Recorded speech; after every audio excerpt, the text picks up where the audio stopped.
Government ने officially 29 पुराने labour laws को रिप्लेस करके 4 न्यू लेबर कोड्स इंट्रोड्यूस किए हैं और इनका डायरेक्ट इम्पैक्ट हर एम्प्लॉय पर पड़ेगा।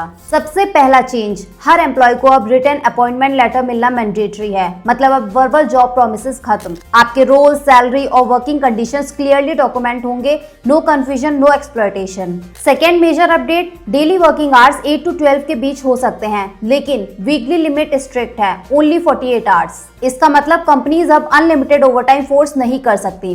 और अगर ओवरटाइम की बात आती है तो ये पॉइंट बहुत ही क्रूशियल है। एक्स्ट्रा आवर्स का पेमेंट अब डबल रेट पर मिलेगा, क्लियर, ट्रांसपेरेंट और लीगली प्रोटेक्टेड। अब ग्रेचुटी, इसमें सबसे बड़ा शिफ्ट हुआ है। फिक्स टाइम एम्प्लॉयज को अब सिर्फ 1 साल बाद ही ग्रेचुटी मिल सकती है। पहले जहां 5 साल कंप्लीट करने पड़ते थे, अब वो रूल फिक्स टर्म वर्कर्स पर अप्लाई नहीं होगा और फिक्स टर्म एम्प्लॉयज को परमानेंट वर्कर्स के इक्वल बेनिफिट्स मिलेंगे। Salary structure, leaves, medical benefits सब में। नए वेज रूल्स के हिसाब से आपकी बेसिक सैलरी 50% ऑफ सीटीसी होना जरूरी है। इसका एक साइलेंट इंपैक्ट ये भी होगा कि आपका ग्रेचुटी अमाउंट ऑटोमेटिकली इंक्रीज हो सकता है। विमेन एम्प्लॉयज के लिए भी स्ट्रॉन्ग प्रोविजंस ऐड हुए हैं। इक्वल पे अब मैंडेटरी हो गया है और विमेन नाइट शिफ्ट कर सकती हैं, but only with their consent and with proper safety measures in place. ये सारे चेंजेस वर्किंग प्रोफेशनल्स के डेली लाइफ को डायरेक्टली अफेक्ट करते हैं, सैलरी स्ट्रक्चर से लेके जॉब सिक्योरिटी तक।